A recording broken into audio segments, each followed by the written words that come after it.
5:13 in the morning, December 13. Happy birthday, Ria!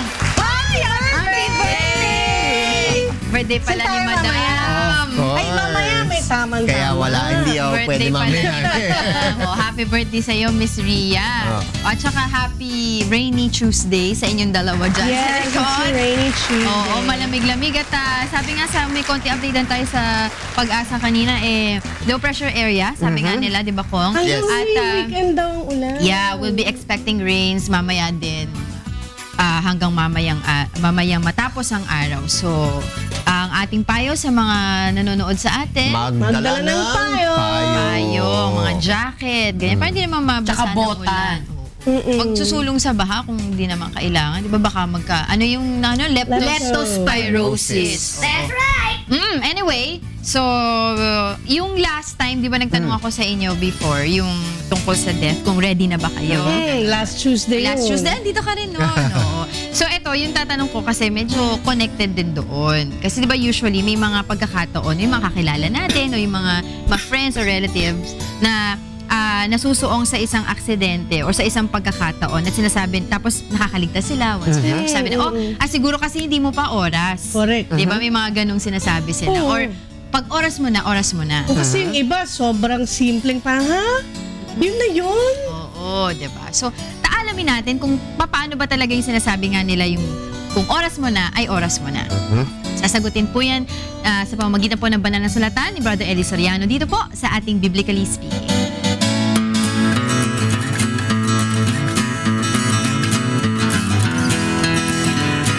Yung salitang oras mo na, ang tao lang ang may sabi nun.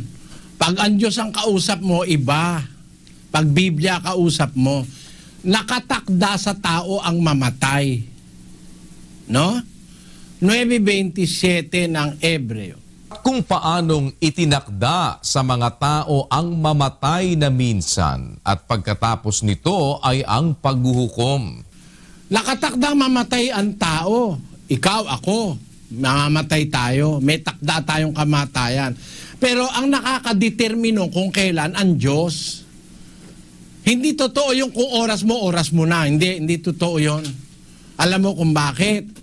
Kasi kahit hindi mo pa oras, pwede kang mamatay. Kahit hindi pa oras. Basahin natin ang Ecclesiastes Kapitulo 7, versikulo 17. Huwag kang magpakasamang lubha ni magpakamangmangman. Bakit ka mamamatay bago dumating ang iyong kapanahunan? Ba't ka mamamatay bago dumating ang kapanahunan mo? Hindi pa oras mamamatay ka na pag nagpakasama kang lubha. Subukan mong uminom ng drugs at suminghot ka ng nakalalasong usok. Magsyabu ka ng magsyabu. Pag hindi ka aabot ng 40 anyos patay ka na. Bakit? Syabu ka ng syabu, walang katigil-tigil O kaya naman puro ka alak ng alak, tatagal ba yung atay mo? Mahihirapan ang atay mo, mahihepatitis B ka, at ikaw magkakaroon ng cirrhosis of the liver, patay kang bata ka.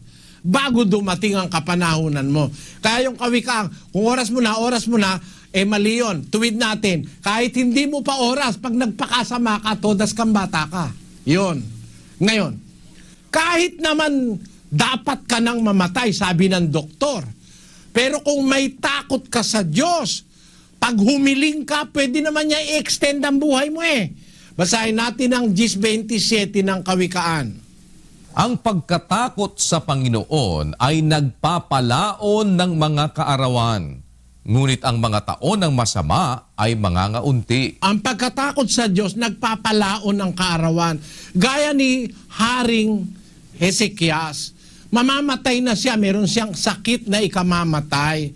Pero nung dumalangin siya sa Diyos, naawa ang Diyos, dinagdagan siya ng 15 taon. Basahin natin 38:5 ng Isaias. Ikaw ay yumaon at sabihin mo kay Ezekias, ganito ang sabi ng Panginoon, ng Diyos ni David na iyong magulang. Aking dininig ang iyong panalangin, aking nakita ang iyong mga luha. Narito, aking idaragdag sa iyong mga kaarawan ang 15 taon. Meron dagdag eh. Pwede palang dagdagan ng Diyos. Pwede rin niyang bawasan. So, ang makapangyarihang masusunod ay ang Diyos. Hindi ko yung paliniwala na iba, oras mo na. Ang makapangyarihang masusunod, ang Diyos.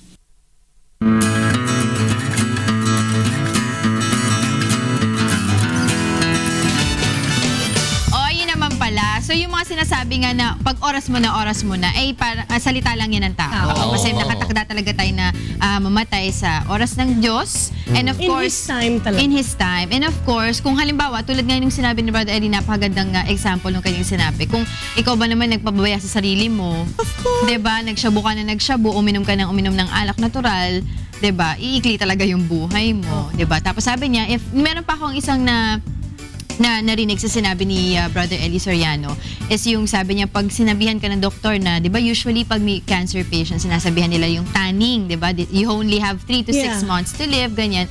Pero sinasabi ni Brother Eli, pero kung meron kang pananalig sa Diyos, di ba, hindi 3 to 6 months yung talaga yung pinakabuhay. Saka alam mo kung sinasabi ko dyan, kasi mahirap magbigay ng tanning eh. Kasi you don't really know. Although, siguro Parang yung scientifically in studies, speaking, parang or ganon. in More or less. more or less ganito. Oo. Pero kasi it's very hard for me, ako personally as a doctor, I don't tell patients, 3 months ka na lang. Oo. Kasi parang napakasakit nun para marinig of ng course. pamilya at saka ng pasyente himself. And pangalawa, ako ang laging sinasabi sa mga pasyente, hindi po ako Diyos. So one, I never give 100% guarantee of cure or Doc, pagkatas ba ng operasyon mo na 100% okay na? I never give that 100% guarantee. Who Because knows, nga, diba? I will always say, hindi po ako si Lord eh. Si God lang po ang pwedeng magsabi sa inyo niyan. Ngayon, kung papahiram po sa akin ni Lord yung kanyang healing hand, so to speak, pwede siguro, but I will never guarantee it. So, for me, it really still depends on what God will give you. Okay. Yan. Yan. Maraming salamat po sa inyo, Brother Eli Soriano, para po sa ating Biblically Speaking. Oh, alam niyo naman kung anong kasunod natin after Biblically Speaking. Yes. Ang ating quick meal.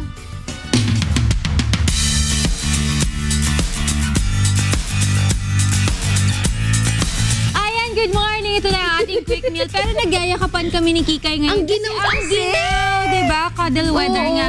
At tulad nga ng sabi ni Angela, itong ating quick meal ay sumasabay sa ating weather. Dahil ang ating quick meal ay Hot dog in a blanket. Wow. Pati ba naman yung hot dog din kailangan ng ano?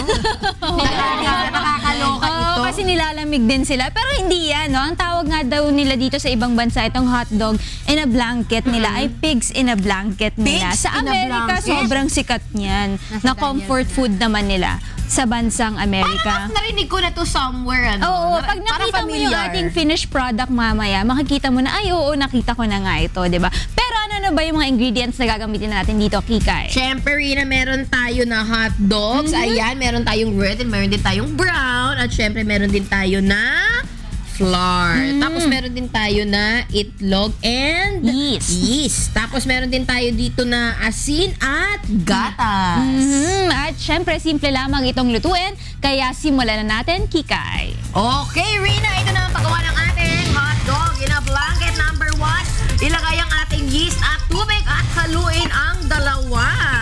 At susunod, ilagay ang ating harina at gatas, pati na rin ang ating asin. Ayan, at tapos ilalagay din natin ang ating itlog. Ayan, ihalo lamang yan. At ang susunod, ayan, you put it there. And then you roll it, and then you roll it once more at ihate. Ayan na ang ating hot dog. Ayan, you wrap it. Ayan, they wrap it like there's no more tomorrow. At ayan na, i-bake. Oo, i-bake at ayan na ang ating hot dog in a Napagod blanket. ka siguro sa kakasalita. Napagod ako. Napagod ka sa kakasalita, pero ito na yung ating hot dog in a blanket o pigs in a blanket kung tawagin nila sa ibang lugar nga katulad sa Amerika, no? Tsaka pwede mong palitan yung kanilang hot dog. Pwedeng sausage, pwedeng cheese dog, kahit ano. Oo, basta kaya bacon. Ang nakikita ko usually sa mga hotdog stands, kung hindi itong ating blanket, ang ginagawa nilang parang kumot is bacon. Yeah, oo, masarap yun. Masarap din yun. So, double pig in a blanket na yun. Piggy in a blanket. At dahil dyan, tikman natin ang ating creations. Oo, pero alam mo mo, Kikay, lagi tayong may kasama sa quick meal. Parang- nawawala parang may kulang ngayon. Oo nga. Nasaan na kaya si Monica? Mon! Hello! Hi, Mon! Hello! Hi, girls! Good morning! Good morning sa ating mga kasambahay! Well, akala nyo late ako, di ba? Pero you're wrong. Hindi ako late. Dahil dumiretso ako talaga dito sa isa sa mga newest and hottest and of course best cafes in town. Ito ang Daniel's Coffee. Yes! At talagang perfecto ngayong umaga kasi alam naman natin, di ba, medyo lumalamig na yung panahon. Lalo ngayong morning, di ba, medyo umuulan. So, kailangan natin ng konting pampagising, di ba? Pampainit ng ating system para talaga mulat na mulat ang ating mga mata. That's And right! isa sa mga favorite naman talaga natin dito sa Pilipinas, actually sa buong mundo, na pampagising ay ang masarap, mainit na kape. At ngayong umaga nga, kasama natin ang isa sa mga pinaka magagaling na barista ng Daniel's Cafe. Walang iba kundi si Jello. Pero ngayon medyo iba ang kanyang alias. Siya muna si JJ. Good morning, JJ.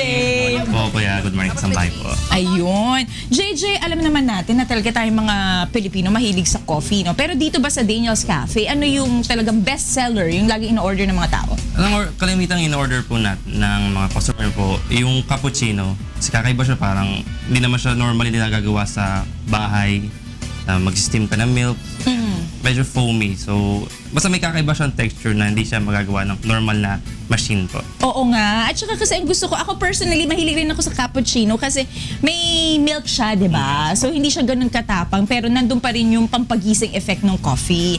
And mamaya, I heard meron ka na i-prepare sa amin na ilang klase pa ng coffee. Ano yung may? Yung mga basic na coffee lang po, yung espresso, cafe, americano, cafe latte, tsaka cappuccino po. Ang dami. So mamaya may free taste ako.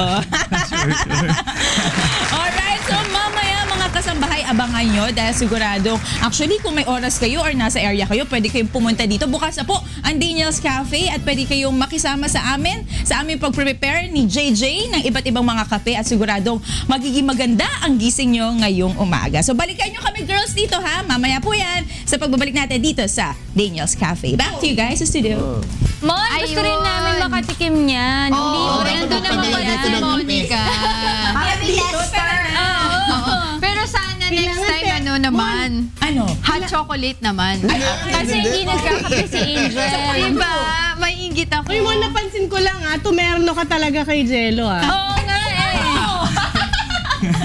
Meant to be, sabi sa inyo eh. Na-inform? Di kayo na-inform? Diyan na siya nag-work. Adyan na siya.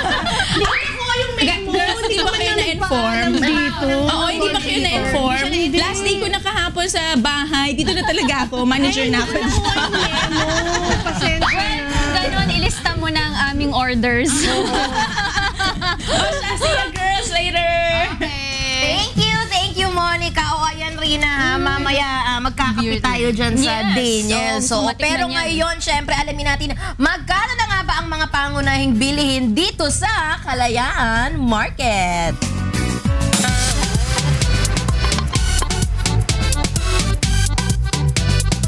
Good morning, Kuya, at good morning po sa inyong lahat, mga kasangbahay. Ako si Kikay at ito uli ang Palengke Price Watch. Nandito ako once again sa Kalayaan Market in Makati City. Ayan, at nandito ako ngayon sa tindahan ni Ate Imelda upang alamin magkano na nga ba ang mga sariwang mga isda na binibenta niya ngayon. O, ito, unahin natin ito, ha. Yung ating galunggong po ngayon ay stable na stable pa rin sa presyong 150 pesos per kilo. Ang ating pusit po ngayon ay mabibili nyo sa presyong 260 pesos po yan per kilo. Ang hipon po ngayon ay pumapatak po sa presyong 350 pesos po yan per kilo. Magandang klase itong sap-sap na to, kaya ang presyo niya 300 pesos per kilo. Kung trip nyo ang alumahan, nababili nyo yan sa presyong 280 pesos per kilo. Ang ating maya-maya po ngayon ay pumapatak sa presyong 350 pesos per kilo. Mura po ang kanilang tulingan ngayon dahil ito ay bumabadak sa presyong 150 pesos per kilo. Masarap ito ha, ang tuna. At bilhin nyo na po yan sa presyong 200 pesos per kilo. O ayan, ayan mga kasangbahay. Ngayon, alam nyo na ha, ang presyo ng ating mga isda dito sa tindahan ni Ate Imelda. At dahil dyan, bibigyan natin siya ng gift pack mula sa Good Morning Kuya. Thank you, Ate Imelda. Thank you. O ayan mga kasangbahay, ngayon alam nyo na ang presyo ng ating mga isda. Ako si Kikay at ito ang Palengke Price Watch. Dito lang po yan sa Good Morning Kuya. O ayan mga kasangbahay, ngayon alam nyo na po ang presyo ng ating mga isda dito sa Kalayaan Market. Nako, ang tataas talaga ha. Yung galunggong kanina, sumakit yung ulo ko. Dati 120 lang yun. Ngayon, 150 na. Mahal na, favorite ko pa naman galunggong. I love galunggong. Yung mami ko nga sabi niya sa akin nung weekend, kamatis, patatas, bawang, taga Nagtaas na rin. 120. Sa grocery yan, sa grocery. Hindi, sa palengke rin. Sa market talaga. Mahal. Oo, mahal na nagtataasan pa yan. Oo. Mga kasangbahay, konting tiis na lang dahil patapos na ang buwan ng Disyembre. And I'm sure next year, bababa ulit yan Antayin lang natin ang presyo ng ating mga bilihin dyan sa Kalayaan Market. Yan po ang ating Palengke Price Watch for today. At syempre, kung meron po kayong mga katanungan patungkol sa inyong kalusugan at legal concerns, mag-text lamang po or tumawag sa mga sumusunod na numero sa inyong mga screen. Ito po ang 442-6256 at sa 442-6257. At para naman po sa ating mga Globe subscribers, ang 0995-582-3762. At para naman sa mga Sun subscribers, pwede nyo po kami nga i-text at tawagan sa numerong 0932-947-5386 o mag-send lamang kayo ng mensahe sa aming Facebook account. Ito po ang www.com/goodmorningkuya at itype lamang inyong name, age, location at ang inyong katanungan. At para maging healthy at fit tayo, kailangan gumamit tayo ng Fatrol. Kaya naman, Good Morning Kuya would like to thank Fatrol. Ayaw mo bang tumaba? Go with the power of 500. Go with the power of Fatrol and live it. Take care of your liver with Live It. Available at all leading drugstores nationwide. And Good Morning Kuya would also like to thank New Moms, maging bidang nanay sa New Moms Malunggay at OsteoGuard tulong iwas osteoarthritis sa OsteoGuard. Go galaw! Wow! La la la la. Nagbabalik po ang Good Morning Kuya, 5:34 in the morning, December 13. Happy birthday, Ria. So every gap pala merong happy birthday. Sige there na yan every gap. Binigay mo na yung gift mo. Ha, sa kanywan? Sa kanya, binigay mo Wala na. pa. Wala pa. Oh. May pagkakataon ko pang manghingi ng kung anong gusto mo, Miss Ria. Rina. Happy birthday! At yan, mag-exercise muna tayo ng ating mga utak para sa utak. ating word for the day.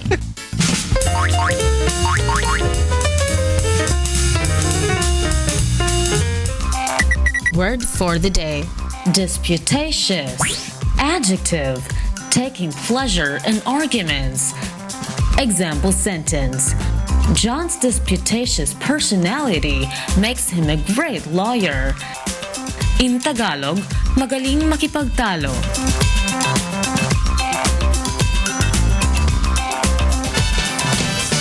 Sige, go.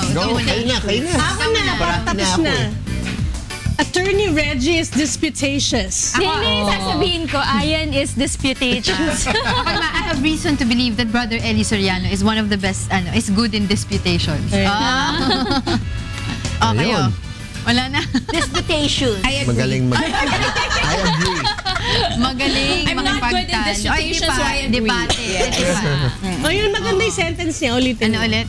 Ano yung sinabi ko? I'm not good in disputation, so I agree, guys. Okay. I end my case. Okay. Ako naman yung I believe Dudong fell in love with me because I am a disputatious woman. Tama ba yung word ko? Disputatious ba? Tama ba? Magaling ka makapagtalo. Yes, magaling ako You have a makapagtalo. disputatious Pero in a character. good way naman, yung pakapagtalo. Okay. Ano Okay, next punta natin? tayo sa i-consulta mo.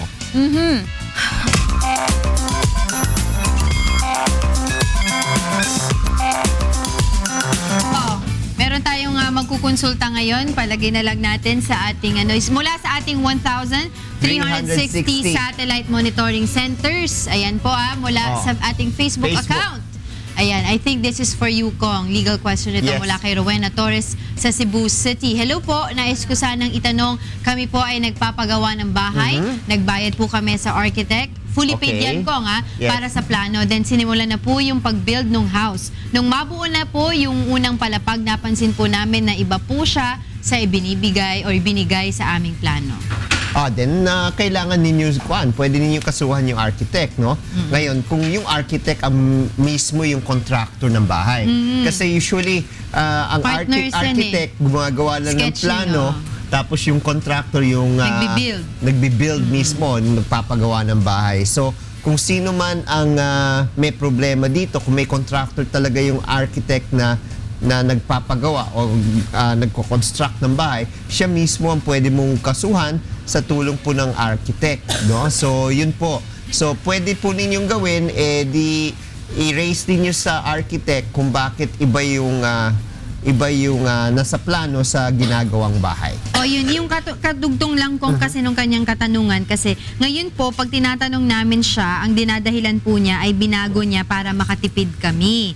Hindi po niya sinabi sa amin yung changes, ni hindi niya pinakita yung bagong plano. Ano po ba yung pwedeng gawin nga doon? Well, violation pa rin. Kung kailangan yung mismong plano ang dapat sundin dahil hindi naman kayo in-inform na magkakaroon ng pagbabago sa plano at alam naman po ninyo na ito yung gusto ninyo. Ngayon, kung ang rason niya para makatipid, ibalik niya yung pera. Diba? Yes, exactly. Tsaka dapat talaga ini-inform. Walang information yan. You paid for what you saw, that's what you should get. Tapos diba dapat meron din silang kontrata. Yes. Yung dun sa agreement nila ng pagpapagawa ng bahay bago sila nagpagawa ng bahay. Para meron silang mahahabol doon sa architect. So ayun ang iyong payo kay Miss Rowena ng Rowena Torres ng Cebu City. Dumako naman tayo sa medical concern, Doc Janice. Ito ay mula pa rin sa ating Facebook account. Ito ay si Remedios Tabios mula Rojas City. Yung pong anak ko na 11 years old na diagnose po na may scoliosis. Ano po ba ang sanhi at nagkakaroon ng scoliosis? May pag-asa po ba itong magamot? Actually, majority of the time, scoliosis is iatrogenic, idiopathic, meaning hindi namin talaga alam kung saan nanggaling yung scoliosis niya. But meron din naman iba na namamana or yung genetic factor, no?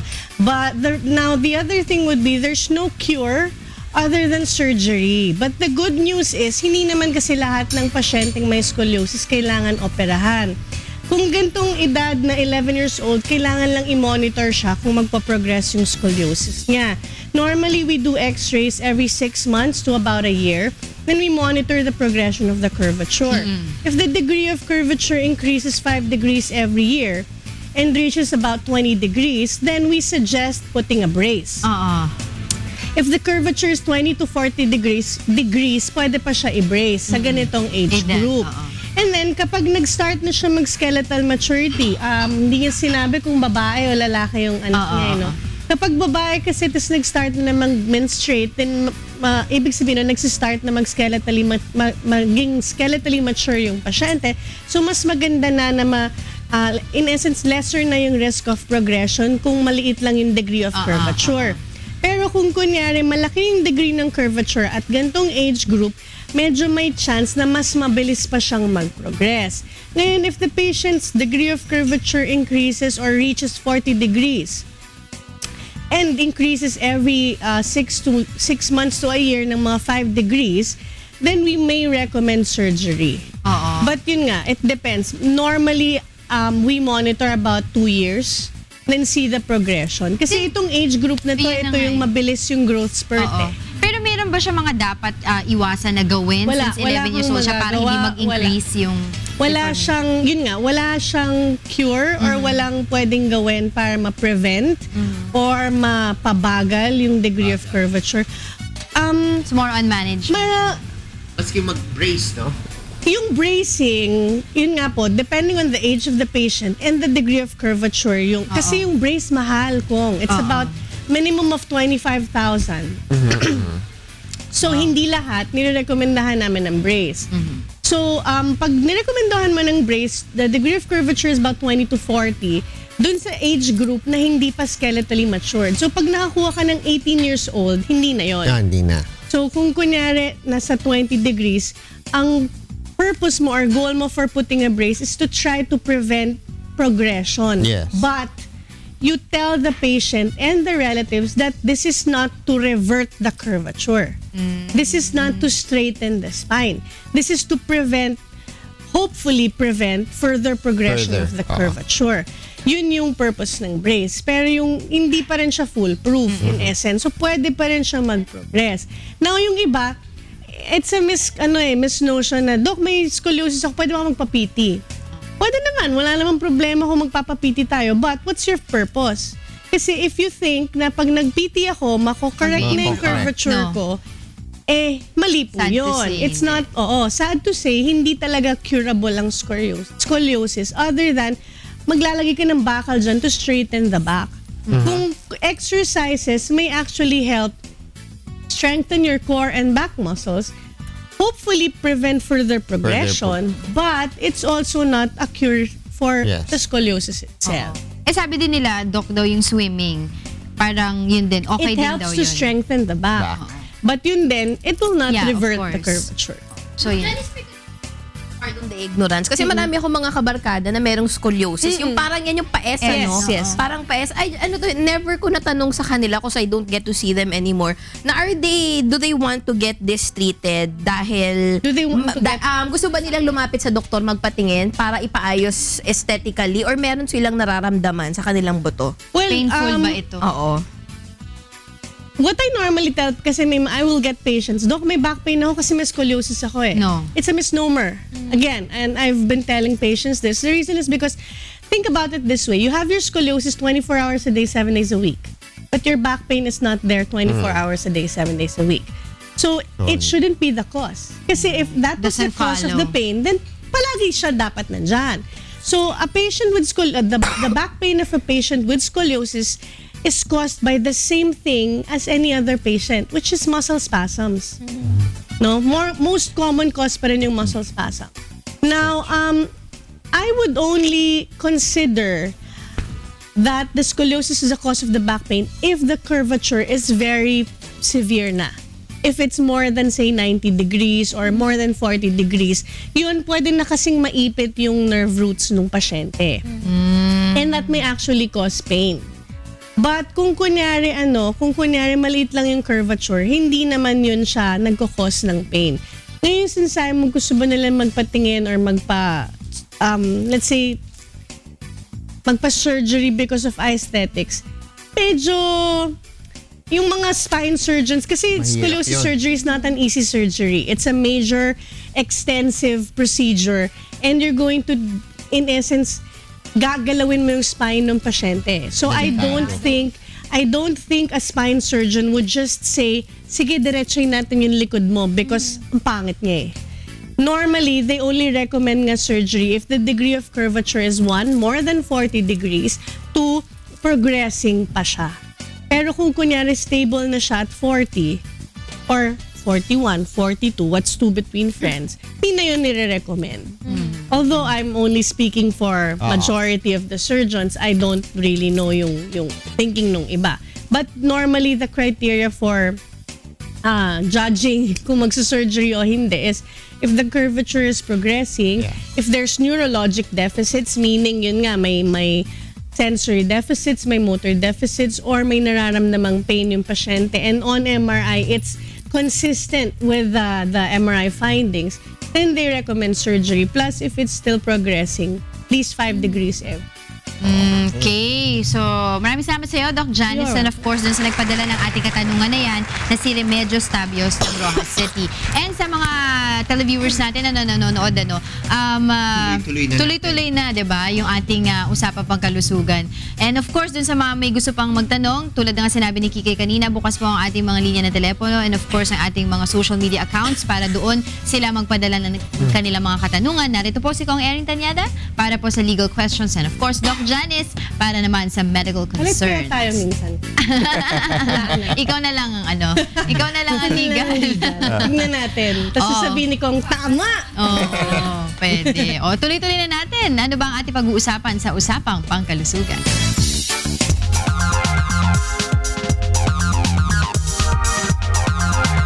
Very interesting, Kong, kasi maraming mga pasyente ngayon ang nagtatanong sa akin regarding stem cells, no?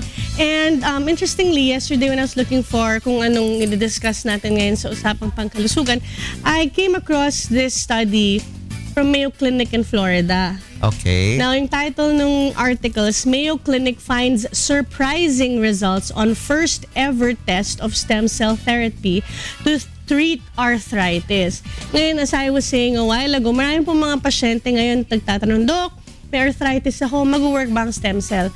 Honestly, I discourage them. Yung mga pasyente ko, syempre, iba, kung gusto nila, okay lang. But when patients ask me, I tell them it's very neonatal, yung results ng studies nila or yung mga, kumaga in essence. Kasi sabi ni nag-work daw siya, yung ganyan. So what I tell them is, masyado siyang bago. And it's really not yet proven kung nag-work siya. And ang isang pa dito is it's a very expensive procedure. Patients would pay thousands of dollars just to undergo the procedure and hindi po sinasagot ng insurances yung stem cell therapy. Even yung mga international insurances, yung mga foreign insurances, hindi nila kino-cover kasi ang sabi nung mga insurance companies is hindi pa siya proven eh. So kahit gustuhin ng pasyente, kahit ganong kamahal yung premium nila na binabayaran doon sa insurance nila, hindi siya kino-cover ng insurances because nga hindi pa siya proven talaga to work. Now, itong maganda dito sa study na to, what they did was they enrolled 25 lang. 25 patients, both with arthritis ng tuhod. So, both knees, masakit. And then, so dun sa study nila, it's a double-blind prospective study. Meaning, hindi yung talagang in-enroll yung pasyente, wala pang treatment na ginagawa, hindi siya yung retrospective study. So, dun sa 25 patients na yan, one knee, what they did was they injected stem cells. The other knee, they injected saline, plain NSS. Tapos, ang maganda pa dito is, yung iba kasi, kukuha lang ng blood, tapos isi-centrifuge, tapos i-inject na. Dito sa study na to, talagang binilang nila kung ilang stem cells ang meron. So, they got about 60 to 90 milliliters of blood per patient, dinala sa lab, sinentrifuge, binilang kung ilang stem cells talaga yung nandoon. So, sure na may stem cells doon sa blood. I-inject ulit doon sa pasyente. And they inject about 46 ml doon sa tuhod ng pasyente. So, as I was mentioning a while ago, hindi kunyari ako isa sa mga pasyente, I don't know which knee received the stem cell and which knee received the NSS. So, it's a very good study. What they found out was both knees improved after the injection. Lahat ng 25 patients, both knees improved after the injection. Both stem and... Yes, stem cell and NSS. So the question now of Dr. Shapiro, who was the lead surgeon, was, so is it really working? Or is it the placebo effect na may nilagay ako sa tuhod mo so nawala yung pain mo? Kasi hindi mo nga alam kung alin dun yung may stem cell. Pero all of the patients, not even one, said na this one is better than the other one. All of them said they both improved. So yung question nila ngayon is it really working? Or is it the placebo effect that something was put inside the knee? Kasi considering, psychological, you would expect na yung plain NSS would fare less than the stem cell eh. And ang inano nga nila is, dun sa States, there's about 600 stem cell clinics treating about 100,000 patients. So imagine yung implication ng kung hindi pala tunay na nag-work yung stem cell and patients are paying out of pocket. So for me, again, this is another, let's just say that, okay, hindi pa talaga fully let's just say, proven, but this study would tell me that somehow it actually May epekto pa rin. may epekto pa rin, pero the thing is, yun nga, if you're paying about thousands of dollars, tapos yung NSS, kano lang NSS? Diba? So parang for me, I guess we still have to be very, I don't know, think about it muna talaga. Okay. Kasi baka mamaya, yun nga, you don't really know if tama ba yung in-inject nilang stem cells. Kasi nga baka mamaya mali yung, katulad nun, hindi naman kasi lahat binibilangan ng stem cells. Yan. Pero is it the same amount of, you're saying saline? Saline, yeah. Saline. It's the same amount of saline and same amount. And, Kasi para hindi mo alam eh. Second, walang nakalagay sa results na nag-wear off or kung kailan nag-wear off yung Wala pa. Yun, that was Yes. that was what I was gonna say next. The limitation of the study is hindi pa siya, short-term pa lang siya. Short-term study pa lang siya.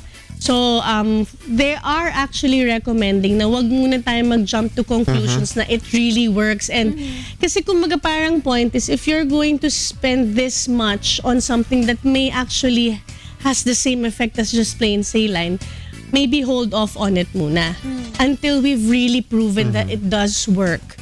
Kasi nga, parang ang tingin ng mga surgeons is it's not worth it yet. It's not worth it yet. Kasi nga, you're paying thousands. Okay lang sana kung $500 or $1,000. No, sometimes they charge about $6,000 to $10,000. halos kalahating milyon Yeah, it's dito. very expensive. Pero Doc, is this a one-time, big-time na injection lang or ilang months mo Hindi, ginawa isa lang. tong study? Isa lang. Yung study was isa lang. Okay. And yun nga, yun yung sinasabi ko nga, it's a short outcome study pa lang, short-term outcome study pa lang. So, but they're recommending nga na one, long-term studies be done, two, more patients be included in the study. But they're also saying na medyo maging, kumbaga parang hindi man judgmental, pero let's not jump muna into the bandwagon of, uy, nag-work ang stem cell. Kasi nga, and you have to be sure that the clinic that you go to Is reputable. Yes. Credible, and talagang in essence, licensed sila talaga to do the stem cell Experienced in doing it. treatment. Kasi baka mamaya, parang in essence, bumili na lang pala ng mga bote-bote yung mga yan, kunyari centrifuge, but they're really not injecting the proper amount of stem cells or yung tamang, in essence, procedure yung ginagawa nila. So, kailangan nating maging mapanuri, so to speak, no? Yeah. Para hindi rin tayo maloloko kasi hindi birong mag-spend ng gantong kalaking pera on something that might not yet work. Okay. There. Yung scope nung study, gaano katagal nila ginawa? For how long? Let me check. Parang dun sa Couple of hindi na sinabi. Hindi rin nasabi. Pero bago lang eh. Anyway, Parang wala. Kasi Hindi interesting nila to nga to, no? Parang I'm thinking parang gaano kabilis bago nila na-determine na may epekto nga, and gaano katagal yung sa mga patients na sinasabi nila na nawala talaga yung sakit ng arthritis nila. So interesting to know these things. But yun nga, it's a development. Welcome development actually. I'm sure magkakaroon ng follow-up pa dyan. Magkakaroon nila, itutuloy nila yan. Pero hindi ko nakita dun sa article yung duration of the study. Okay, maraming salamat Doc Janice sa You're usapang pangkalusugan. Puntaan po natin ang ating mga kaibigan sa untaan, kay Beth at kay Jokas.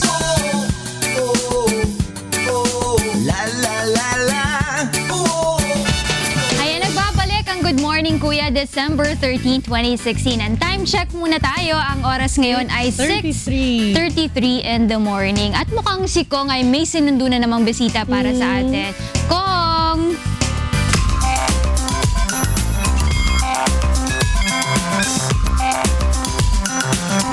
Eliseo Rio and Hi, Asek sir. Alan Welcome back. Cabanlong.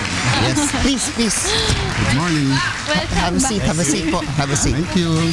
Have a seat. Good morning. Morning. Ang pag-uusapan po natin ay cybersecurity plan for 2022. 22. O, syempre. Tagal pa ng foresight natin. Oo. Of course, ang tanong, are we secure with regard to cyber? Well, that is one of the mandate of the department, no? Nakalagay yun sa batas na ang DICT would ensure the cybersecurity of our citizens. And sa Allen can tell us more because he is the one in charge of our cybersecurity. Sige po, go ahead. Yeah, last December 8, we launched the National Cybersecurity Plan dito sa Metro Manila. For four imperatives, we have protection for the critical infrastructure. We have the protection for government, protection for individuals, and the protection for the supply chains. So yun ang aming four key imperatives so that we can have a cyber-resilient Philippines. And how do we secure ourselves from hackers? Kasi alam natin nung gagaling ng mga hackers ngayon eh. Yeah. So, do you employ counter hackers? Kasi to only test whether your system's good, you have your own hackers who Yes. try to... That's what they do. Black hacker, white hacker. White hackers, yeah. Yes. We call them as white hackers.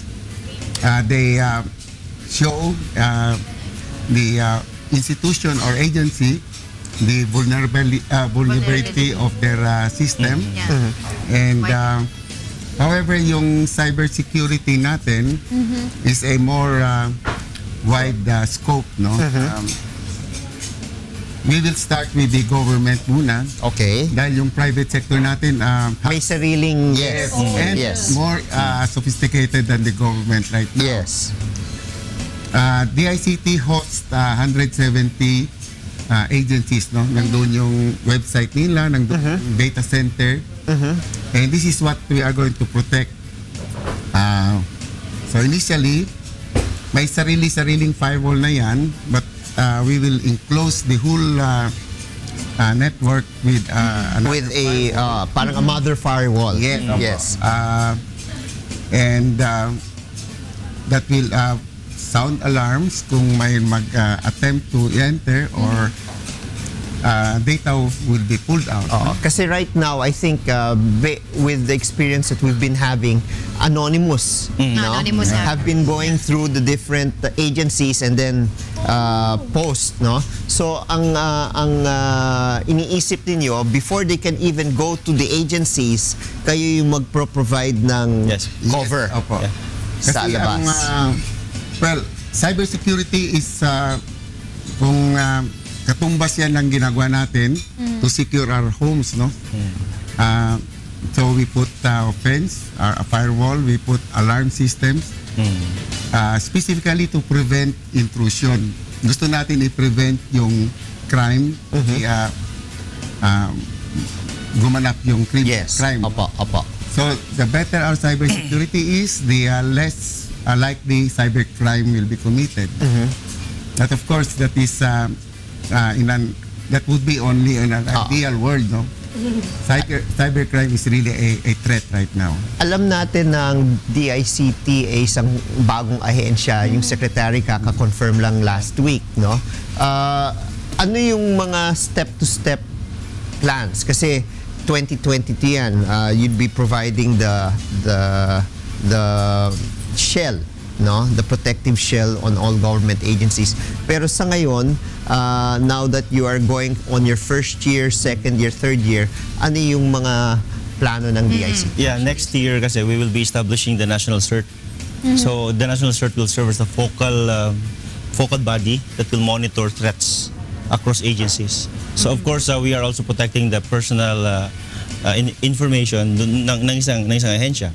So as a cybersecurity agency ng Philippines, will be providing issuances, policies on how to protect their systems.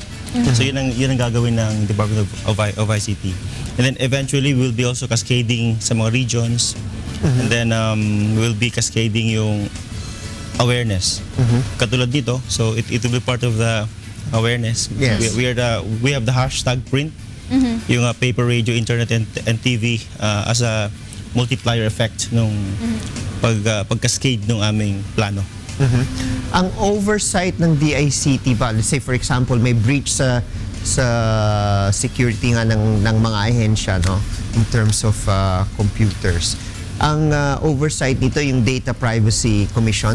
No. Data Privacy Commission or National Privacy Commission is an attached agency also of the Department of ICT. So sila po yung in charge dun sa personal data. Okay. And then we also secure yung DICT, the CICC will craft policies on how they can secure their information. So if there are any breaches, kanino isasampa yung kaso? Sa Privacy Commission kasi privacy. if na breach na. So sa amin kasi we are on the proactive side. Yeah. So we issue issuances policies. Paano nila maprotektahan yung kanilang sistema sa loob? I was wondering kasi since na-mention ni Kong kanina po, Sir ASEC and USEC yung bagong departamento itong DICT. Ano po? Meron po ba tayong mga gagawing let's say for example workshops and trainings, of also partnering with other countries to ensure na tama po yung ginagawa natin and we are at par with the other countries when it comes to cybersecurity? Yeah, actually, yung sa summit natin, we'll design an MOU with Cybersecurity Malaysia and Hong Kong, yung ISC Squared na yung nagbibigay ng certification sa information security professionals. So magkakaroon din tayo ng awareness training of trainers para sa pagkascade ng ating programa sa bawat individuals ng bansa natin. Kasi if you are secure, then UNTV is secure, then if all of us are secure, then the nation Chain reaction will be na secure. yan. Yeah. So yun lang yun eh. May meron ako na Actually, starting from Sige po. scratch, no? We are getting the best practice from different countries. Marami po yan. And we are getting, consultants to more or less train our people. Yun ang kulang kasi natin ngayon. Yung ating sariling mga tao. Personnel. Sa ICT. We have to train them yet.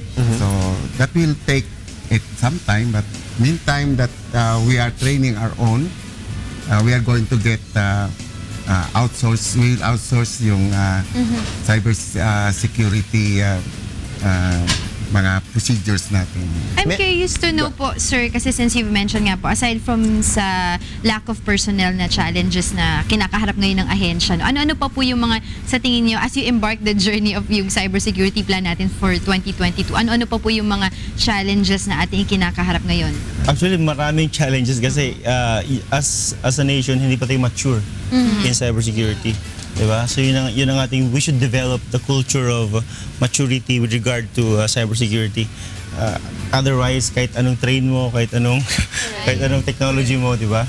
Pag hindi tayo mature dyan sa cybersecurity, then wala rin mangyayari. That's why we are having this very important role na to give awareness sa mga tao natin, sa mga kababayan natin, to develop the culture of a security sa And there's such thing as cybersecurity. Different schools, also universities to make the students aware of yung cybersecurity.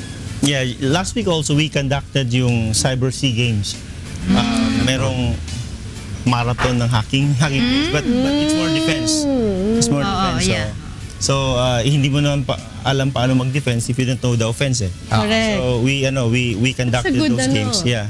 And then it was participated by schools, informatics, Mga IT students. Yes, yung Fatima University, yung ibang mga IT schools din sa Philippines. Sino nga nakatanggap ng first prize, no? Informatics. Silang nanalo. meron akong naririnig po na ang mga nasa DICT raw, mga geeks lahat. Hindi naman sila. Just Sir joke Alex, Alan, ano yan dati? Sir, yes sir. Hindi, ito yung no? I was watching, napanood ko sa CNN, This is Life, kay Lisa Ling. Baka gusto ninyong gawin. Well, I think you did it already, pero open it even to those who are not from schools. Kasi may yung Hackers University, Out of mga out they of had a school youth 3-day yan Hackers Seminar na hindi kailangan ikaw nasa college setting. Pero alam mo naman natin, Maraming smart dropouts. Oo, maraming dropouts na magagaling na Because that's what they do all day. That's what they do all day, and baka interesado sila at malay ba natin yun ang makakatulong sa Actually, we will be conducting an annual cybersecurity summit. So for the next summits, ang gagawin namin is we will be opening the contest doon sa lahat. It will Open be open for the public. With that, we can also scout for talents. Yes, yun ang importante dyan yung talents kung meron kang makita na hindi Wala po nag-graduate sa kaming mga talent mga informatics, Big schools. STI, Ateneo, Lasal, UP. pero ito galing sa isang high school lang na walang Self-taught lang yung minsan di ba? Magagaling. Spending more hours lang sa computer. Yeah. As a matter of fact, yung storya nga sa CNN, that group that sponsored the hacking 3-day hacking seminar is going to just put up a school for hackers. Wow. Yun lang. No, hindi para Hackers dahil yun lang ang gusto ng mga tao, and that's how they develop That's their how they- skills even better. No? And I-fund natin yan, baka yumaman tayo dyan. yayaman talaga dyan. Yayaman talaga dyan. Kaya yung pay scale nila dapat magaling sa DICT. Dahil kung i-handle nila yung security ng buong gobyerno in terms of information, yun ang importante. Pero the DICT will make sure that these guys will not succeed. will not also hack of course. After training them. Of course. Kailangan po mas mataas yung sweldo ng mga hackers ng DICT. Diba? Yung clearance rin. Siyempre, security clearance yan. is very Government important. security clearance. Anyway, maraming salamat Yusek Eliseo and Alan. I'm sure you will be here always to explain to us yung mga you would say accomplishments ng DICT and we hope Ay, more salamat din, success. Congressman.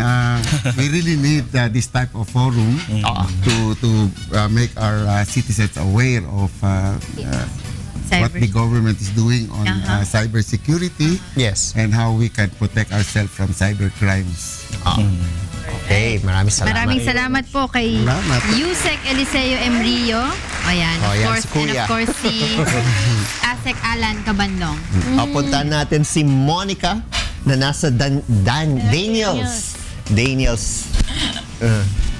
Hi guys! Good morning again! And good morning pa rin sa ating mga kasambahay. Of course, we're back pa rin dito sa Daniel's Coffee. At katabi ko pa rin ang isa sa kanilang pinakamagaling at pinakagwapong barista. Sabi ko, order coffee ko Free days. may free days mamaya. Si JJ. Ayan. At tulad nung pinangako namin sa inyo, dahil nga ngayon ay medyo maulan. At may I just say, today pala ay ang kanilang 6 months, sorry. 6th monthsary, no? Sakto 6 monthsary ng Daniel's Coffee. Yay! Ayan. May free coffee ba? Tingnan natin. Pero happy 6 monthsary sa inyo dahil nga Thank meron you. tayong sineselebrate ngayon plus maulan nga ang ating morning at tulad na ipinangako namin sa inyo kanina, magpre-prepare po tayo ng iba't ibang mga hot coffee ngayong morning. Alright. So wag na natin patagalin to, JJ, no? So ano ba yung ating process, procedure sa paggawa niyan? Well, yung gagawin po natin drinks, yung app po, bali espresso, cafe americano, cafe latte, tsaka cappuccino po. So yung espresso comes from the Italian word which means force through or press through po. So yun yung nangyayari sa process dito sa machine na may pressure po ng tubig, tapos papass through siya through the coffee grounds po. So doon po ma-extract po yung espresso. Ang alam ko kasi pag sinabing espresso, ito yung parang pinakapurong form of coffee talagang Yes po. Yun walang yung- anything na ina-add, diba? Yan lang po yung parang, kasi sa Italy, naggawa sila ng way na makaano ng coffee na, di ba normally ang brewing method po ay 5 minutes or ano. Yan naman naggawa sila ng way na maka-extract sila ng coffee within 30 seconds lang. 30 seconds Yes. lang. O So- sige, subukan na natin. Mahirap ba itong gawin? Madali naman po. Sige, go. Ito po, ano ko lang po yung portafilter. So make sure na linisan lang po natin. Okay. Then, dispense lang po tayo ng coffee grounds. Ano siya? Saan galing yung ating mga coffee beans? Yung coffee beans po natin gagamitin ngayon, yung from Brazil po siya. From Brazil? Yes, combination siya ng Arabica at saka Robusta po. So, tamp lang po natin para lang makompress po yung coffee grounds po. Okay. Purge natin yung machine para lang mawala yung mga impurities and para lang medyo bumaba rin yung temperature na. Hindi maglasang sunog po yung Coffee Yes, natin. Oo, kasi talagang important yung temperature, di ba? marami pong factors na isa rin po yung yung grind po ng coffee, then yung temperature din po. To get the perfect coffee. Yes po. Okay. Alright, so ang next step ay inilagay mo na sa machine. Machine po. Bali, demo ko na po yung espresso tsaka cafe americano po. Sabay na. Yes, ang cafe americano lang po, hot water and espresso. Yung pala ang pinagkaiba, no? Yes po. So parang medyo diluted form of espresso pala ang cafe americano. Yes po, yes po. Kung gusto mong mas maagang makatulog, mag-cafe americano ka na lang. Kasi parang siya, nag-date siya ng World War II, yung cafe americano na sa Italy, parang masyadong natatapangan yung mga Americans sa espresso. So, yung ginawa nila, nilagyan nila ng hot water. Konting tubig. Yes, parang dinidilute nga nila. Opo. But just the same kasi, alam mo, isa talaga sa mga gusto ko sa Daniel's Coffee, parang yung coffee niya, hindi nagbibiro. Talagang kung gusto mong magising ka at mabuhay ang iyong lahat ng iyong senses, ito ang iyong subukan, di ba? Matapang. Kaya ka ipaglaban. Gusto ko, may hugot ka. Pinaghuhugutan mo. Tapos na. Yes po, yun na po. Normally po, 20 to 30 seconds yung extraction time. So, makita nyo po, ito po yung espresso. So, ito yung crema. 3 parts po ng espresso. Crema, body, and heart po. Which is, ito po yung bitter part. At yung crema po, yun yung oil ng coffee. So, yun yung parang dun siya masyadong, nagpo-focus yung lasa. May part na lasa yung... May proper way of drinking espresso ba? Dapat ba iti-take mo siya ng isang sip na gano'n? Kaya ba yun? Kung kaya naman po, stir mo muna para mahalo yung crema, yung mga ingredient, niya. Pero pwedeng pa onti-onti lang Pwede din. naman po. Okay. Mas masasarap siya pag may dates, para may sweetener din po. Or after meron kang glass of water para medyo mawala naman yung bitter taste after. Okay. Kasi ito naman po yung cafe americano. Cafe americano. Ito yung may konting tubig naman. Yes po. Pinilit po natin yung espresso. Yan po. Bango? Asinan po natin siya. Inuna po yung hot water para may krema pa rin po. Parang same lang din. Oo, parang parehas lang talaga. Kahit black coffee, may presentation pa rin siya. Correct. Now, so nakapag-prepare na po tayo ng espresso at ng cafe americano. This time, may dalawa ka pa i-prepare for us. Cafe latte naman po tsaka cappuccino. Ano naman ang pinagkaiba ng latte at ng cappuccino? Ang cafe latte po, i-steam mo siya dito sa steam 1 natin. Okay. Para mag-incorporate ka ng air, at the same time, ilulutuin mo rin yung milk niya. So, sa latte, po siya, tinatawag mo, kailangan mag-create ng microphone. Ganun din. Yes po. Parang hindi siya compare sa cappuccino na medyo froth siya. Yung nasa taas, oo. Yes po. Yun po yung pinagkaiba na nila. Yung cappuccino medyo may texture na foamy, may froth milk siya. Sa taas. Yes po. Pero yung pinaka-base na, practically it's the same. It's the same lang po. May milk. Tapos ang kalimitan po ang kasi yung cappuccino, lalagyan siya ng cinnamon, mga spices para... May konting flavor, Yes, no? po. May ibang aroma yung Yes, coffee. Alright, so sige, ano ulit yung ating steps sa paggawa ng cafe latte and cappuccino? Same rin po, mag-extract lang po tayo ng espresso. So, normally 20 to 30 seconds siya. Tapos make sure po na ang tawag po nila rat tail. So para maano po ang po dyan, mag-ano siya ng tubig sa parang mag-soak po yung tubig doon sa coffee grounds. Okay. Saka mag-extract. So doon po yung may factor din po yung grind po ng coffee, tamang pag-tamp or yung pag-compress ng coffee grounds. Okay. Sa pag-extract po ng tamang espresso. Oh, ang technical pala pag gumawa ng kape, no?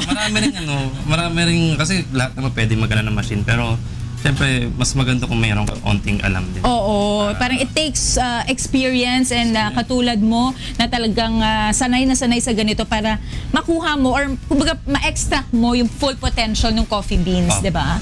Ayan. Alright, so mukhang tapos na yung pagkuha natin nung So, ito na po yung coffee. espresso. So, mag-steam na tayo ng milk. So, first, mag-purge ka para Ano yun? Yes, yun po yung steam ng para po mawala po yung mga cold na water po. Tsaka, syempre, yung mga pag nag-steam ka ng milk, minsan nasasama rin po siya doon sa loob po nung steam one. So, steam lang po.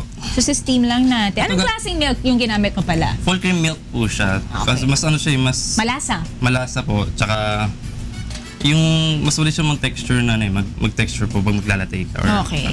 So, open natin. So mabilis lang ba ang pag-steam? Ano lang po yun, depende rin po kasi napaparamdaman mo siya. Meron siyang tamang temperature na pag hindi mo na siya mahawakan, ibig sabihin okay na siya, pwede na mag-stop yung steaming process mo.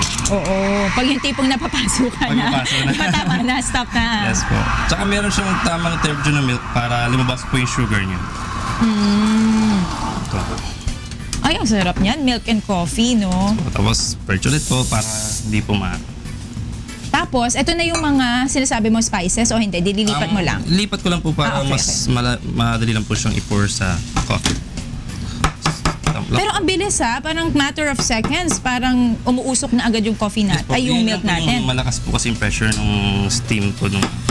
Alright. And then, ihahalo lang natin. Yung una mong ginagawa ay yung cafe latte. Cafe latte po. Okay. So, hinalo lang natin doon sa coffee. Ay, ang galing! Medyo onting practice pa. Hindi, ang galing nga eh. O, diba? So, Ano rin siya, may factor din na may art pa.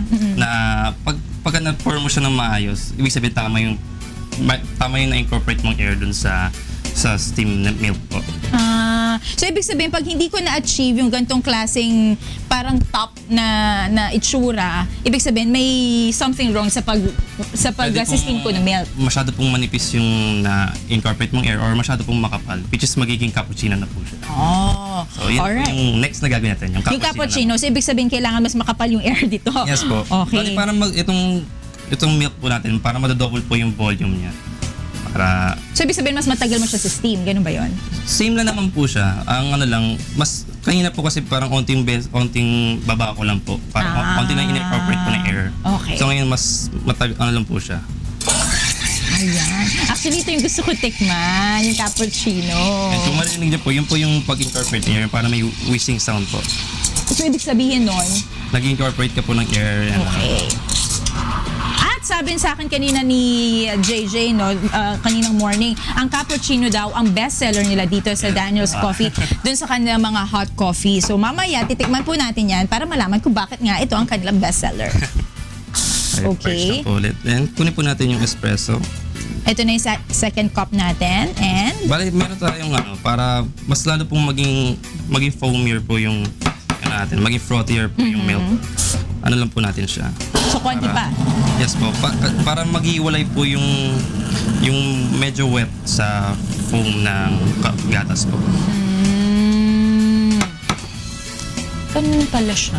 Now I understand kung bakit talagang sa coffee shop, talaga sabihin natin, hindi siya kasing affordable kasi ng mga 3-in-1, no, mga instant. Kasi talagang iba yung technicalities, no? Iba yung ginagawa, yung work, no? Yung labor na ginagawa para talaga makuha mo yung full potential ng mga coffees. Yes po, yun po yung natin Parang, syempre lahat naman po, lalo na ngayon uso ng mga instant coffee. So, yun yung namin na magtitip lang kami ng coffee.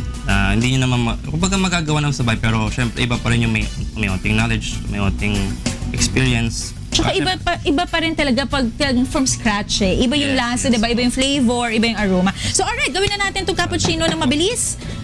Bali ito lang po, i-scoop lang po natin yung Tapos tsaka po natin ilalabas yung foam po ng... Ayun na yung sinasabi mong foam. Lagyan na lang po natin onting cocoa powder. Ito na yung spices, pwedeng cinnamon, pwedeng cocoa powder, or ikaw bahala kung anong gusto mo. Alright, so ganun lang pala talaga kadali. Ay, actually, hindi siya madali, pero ganun siya kasarap at kabango, di ba? Ako pala yung madaling uminom mamaya, pero hindi pala siya madaling gawin. Pero, kailangan ko siyang tikman dahil hindi ko naman palalagpasin ang araw na to nang hindi ko natitikman ang pinagmamalaking cappuccino ng Daniel's Cafe. Mainit. Pero masarap. Ang sarap ha. Ang galing ni JJ kasi yung sinasabi niya na froth, no? Yung sinasabi niya na parang foam sa taas, tamang-tama yung kanyang texture, no? Plus yung coffee at saka yung combination ng milk, tamang-tama rin. Ang sarap talaga. Thank you. So, sa mga kasambahay po natin dyan na naghahanap ng pampagising ngayong umaga, lalo na at maulan, malamig, masarap gumising at masarap magkape, punta na po kayo dito sa Daniel's Cafe dahil bukas na po sila at samahan niyo po kaming i-celebrate ang kanilang 6th monthsary. So, mamaya subukan ko humingi pa ng more coffee sa kanya. Balik mo na sa studio! Maraming salamat, Monica. Oh, dalhin niyo daw dito si Doc Johnny. Sayang yan. Bayaran niyo na. Si Monica lang. Charge niyo yan kay Cheryl. Yan, tama. Salary deduction yan. Kay Cheryl, ay pwede. Okay. Very good. Okay. Oo. Ang saya nila sa kape, no? Nakakagusto. Sana hot Hindi ba kayo chocolate next nagkakape? time. Hindi. Ikaw Ha? nagkakape ko ba? Kuya ko kaya energetic ako today. Hot chocolate na lang, kuya. Ako Okay gusto na ko ako ng dun. kape. Oh, bigyan niyo ng kape si Doc Ja. Oh. Piyak na ako.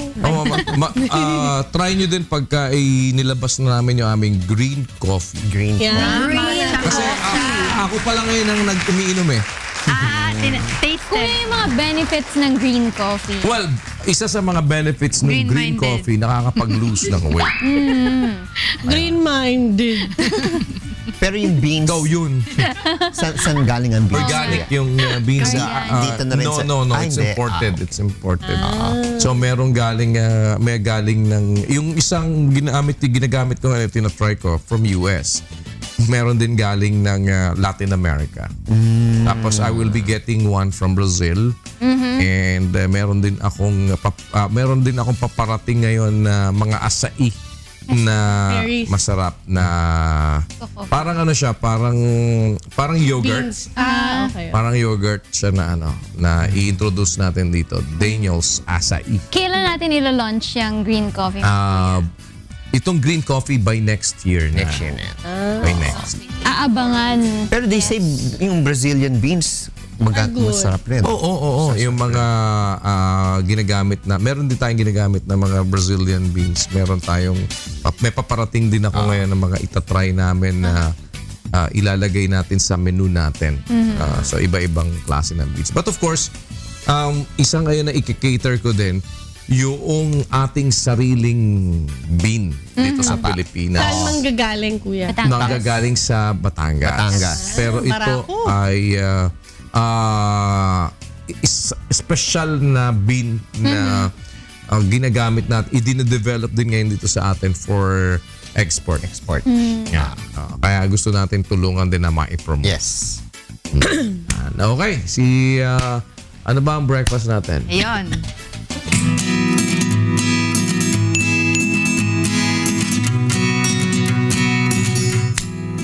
Hi, Angela! Good morning! Ito na ang ating pinakakaabangan, ang What's for Breakfast! Ano ba yan? ngayon, Mga Hikay? kasama natin si Chef Ana at si Chef Michelle. Okay, Enterprise! Party! Kay Angela no? Yan ang kain ng kain, payat. Diba? Ay, totoo yan, kuya. Oo, diba? Tulog ng tulog, puyat. Diba? Hindi, sawa. Baka anaconda to. Anaconda. Sawa na sa Kung bantril katapat niya. Nasaan talaga ang hustisya? Walang Kaya na pinakamalakas kumain dito eh. Kuya. Tirador ng kanin lamig, taga-simot nung lahat ng mga tira-tira dyan. Bukod doon, nag-uuwi pa yan. Lahat yan, kita mo, siya may take out niyan, lagi may dala-dala doon sa ano. Take out ako pag di ako nakakakain dahil O nag-news. lagi kasabwat niya na yung mga nandyan sa, oy, so yung ano ko yung take out ko. Ha? Angela Binibigyan ko yung cares. mga tao dun. Kaya pag pala, nakita nakabalot ka agad, tapos may pang... nakita ko na minsan eh. Palabas ko, may pang... Oh, ano yan? Saan pupunta yan? Hindi pa kami kumakain ah. Bakit nakabalot na yan? Kay Angela po. Ganun lagi. Oo, di ba? Tapos payat naman. Takot magutom eh. Oo, di. Nagagalit na nga sa kanya pusa nila eh. Pag kumain niya ng wala natitira sa pusa. Alam ni Kuya. Kaya pinupuntahan ka ng pusa sa taas Natatakot ako bigla baka merong si Kuya dun sa bahay namin. Kaya baka alam niya. Kala mo meron akong doon. Camera. Meron ako dong hidden Camera. CCTV. Oo. Ano yan? Ano yung Eto na nga Kuya, kasama nga natin si Chef Ana at saka si Chef Michelle. Unahin ko muna si Chef Ana kung ano ba ang kanyang inihain for today. Dito ka muna, ito yung frame na kanina. Hi, ano pong hinanda niyo sa amin? Baked macaroni. Wow! So ano po yung ingredients ng ating baked macaroni? Yummy. Palagay ko may macaroni yan. Siyempre, nandyan po yung natin macaroni elbow, 500 grams, half kilo ng ground pork, 2 cloves of garlic mince, 1 onion, tomato sauce, salt and pepper, white sauce, evaporated milk, and cheese. And then of course, ang ating procedure, paano ba ginagawa itong baked macaroni? Bali, first, siyempre, isusutay lang natin yung garlic and onion. Yan. Susutay po muna natin. And then, nilalagay na po natin yung pork, ground pork. Okay, after that, nilagyan natin ng cheese para manuot yung lasa niya. And then, yung seasoning. After that, salt and pepper. Of course. Ayan, para mag-ano rin siya. Yeah, salt and pepper to taste. Okay. And then, of course, And mix then, yung lang. tomato sauce. Mix-mix lang siya hanggang sa mag-simmer siya. Mga ilang minutes po yung pag-simmer? At least mga 10 to 20 10 to minutes 20 para siya, lutong-luto talaga yung sauce niya. And then? And then yan, after nyan, yung gawa naman tayo ng white sauce. Evaporated milk, nilagyan natin ng grated cheese. Yan. And then, cornstarch. Hinalo natin sa 1 tablespoon ng water para lang ma-dissolve siya. And then, hintayin lang natin siyang lumapot. Yan. Tapos ngayon, imimix lang natin sa pinakuluan nating macaroni elbow. And then, itatap lang natin yung white sauce. Then, i-oven natin siya. Bibake na natin siya for how many minutes? 15 to 20 minutes. Tapos ano po yung temperature ng ating oven? At least mga 350 ganun. 150. Okay. Wow. So there you have it, ang ating baked macaroni by Chef Ana. So ano ba po yung iba pong dala nyo para sa amin? Yema cake. May bestseller na yema cake. Yun. With Napakasarap. hazelnut. Oh, I'm sure marami sa ating televiewers ang gusto pang malaman kung ano-ano pa yung mga niluluto at binibake ni Chef Ana. Chef Ana, ano bang iyong ang iyong Facebook account at saka other social media accounts? Yun lang po. Number muna. Okay. Ayun, pwede niyo po akong kontakin sa 0935-206-1783. San 0922-297-6739. And then, Facebook account ko, pwede niyo po ako sa Ana_Marvin25 at yahoo.com.ph. Yon! Thank you very much, Chef Ana, sa iyong nilutong baked macaroni and of At course sa sa iyong yema dalang cake. yema cake. Oo, Ikaw naman, maraming salamat, Chef Ana. Ang cute ko talaga ng hat ninyo. At ngayon naman, puntahan natin si Chef Michelle. Hi, Chef Michelle! Okay, napapansin ko dito, ginawa mo yung isa sa mga favorite kong pasta dishes. Yes. Ano ba ito? Creamy carbonara. Creamy Balita ko kasi carbonara. mahilig kayo. Wow! Kaya love namin kayo dito eh. Kaya ano ba, Chef, yung mga ingredients na ginamit mo sa paggawa ng creamy carbonara? Okay. Ang mga ingredients ko, meron akong chopped na bacon, 1 cup mushroom, 2 tablespoon garlic and onion, 250 ml all-purpose cream, 1/4 cup Parmesan cheese, 1/4 cup cheddar cheese, 1/2 cup milk, 500 grams cooked spaghetti, and 1 tablespoon parsley. Okay, ayan. Ayan. Kaya paano ba gawin itong ating favorite na carbonara? Okay. Mag-ready muna tayo sa kawali. Painitin muna natin siya. Lagyan natin olive oil. Then, i-fry po muna natin yung bacon. Ayan. Fry natin. Okay, tapos itabi po muna natin siya. Tapos mag-isa muna tayo ng bawang. Ayan. Then, sibuyas. Ayan, tapos iba ating mga seasoning. And then, ano yung gagawin natin, Chef, na susunod? Ayan, halu-haluin lang natin siya. Lagyan natin yung mushroom. Pwede natin isama yung bacon. Ayan, halu-haluin lang natin siya. Okay? add na natin yung fresh milk. Yan. Tapos, hintayin natin siyang kumulo ng hanggang 2 minutes. Ayan. And then? Tapos, yung all-purpose cream, pwede natin i-add. Then, yung cream cheese. Naglagay ako ng cream cheese para mas creamy. Para mas cheesier ang flavor. Yes. That's how I like it right there. Then, ang ating cheddar cheese. Ayan. Looks good. Yes.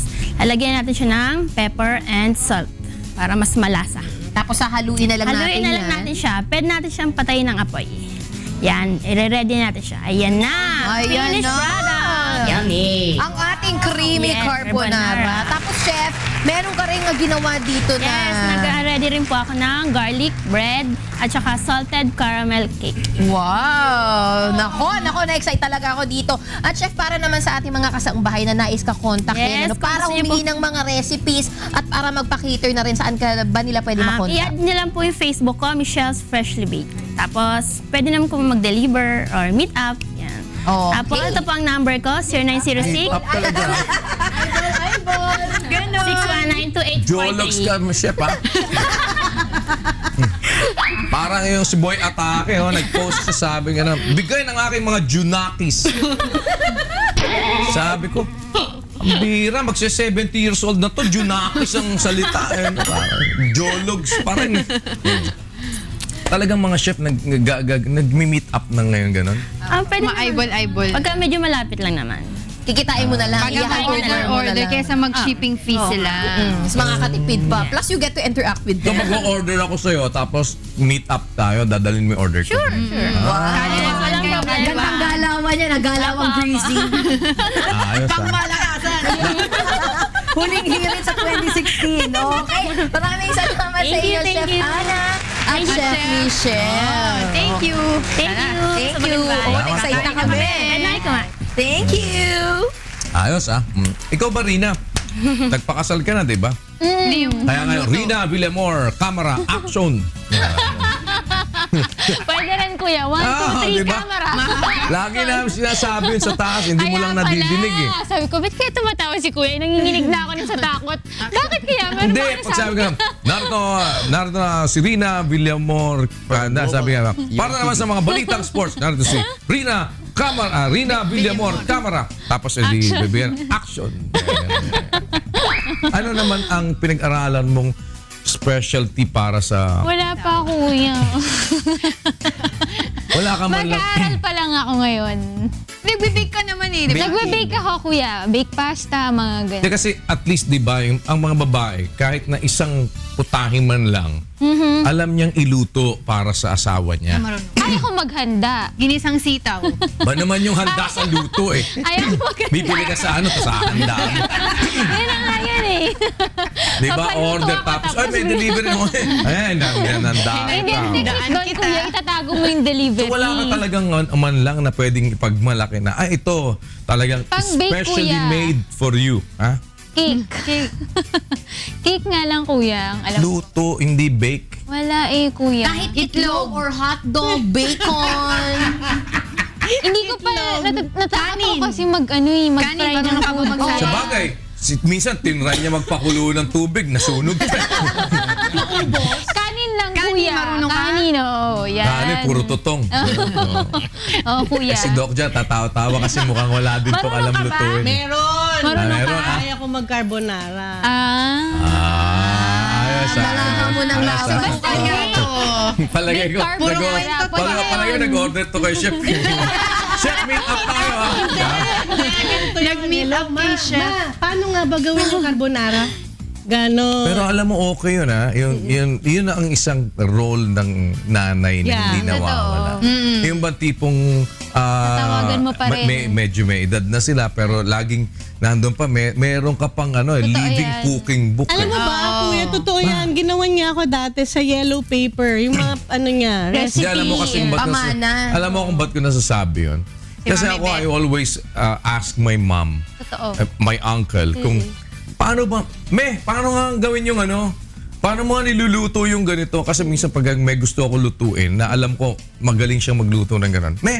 Paano mo nga lutuin yung tinola na ganito, yung gano'n na, kasi merong ibang Way of mixture sila cooking, ng paggawa ng ng kaldereta, etc. Kasi ako niluluto ko yan.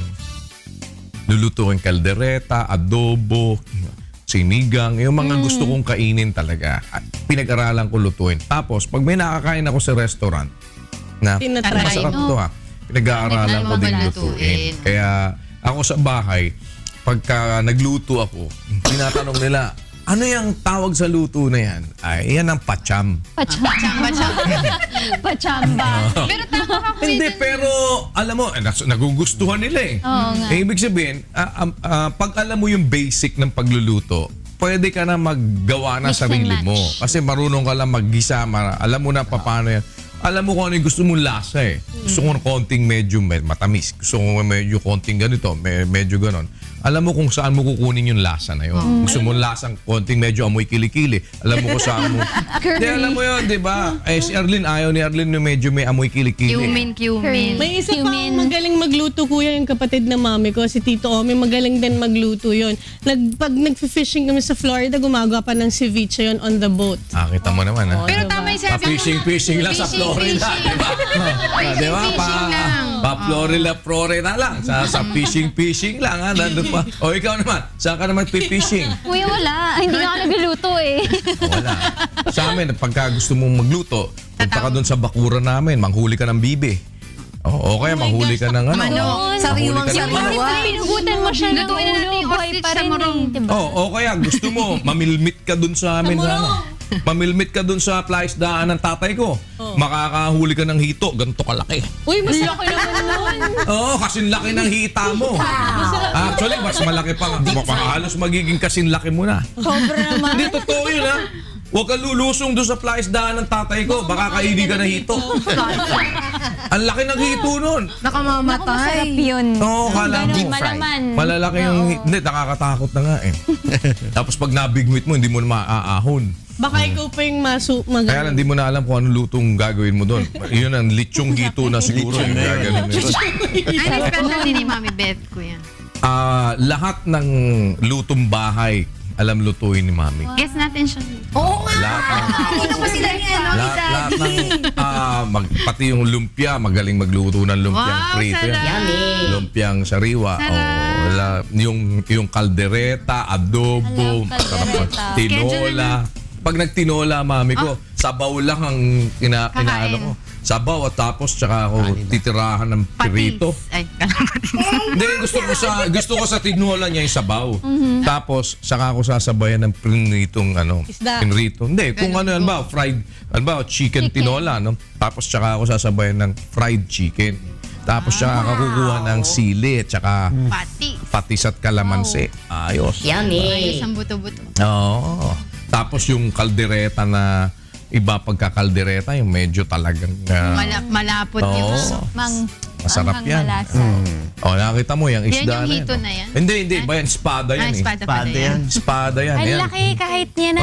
Naihingi lang namin yan, kala mo. Naihingi lang namin. Laki ko na yung espada. Sa Brazil, pinapamigay lang yan. Kasing laki ng Rina yan. Tiga mo. Kasing laki ng bayaw ko. Tiga mo. Bagay, yung bayaw ko, midget eh. Sinabi mo, midget din ako. Ha? Sinabi mo, Hindi, midget. ikaw immediate.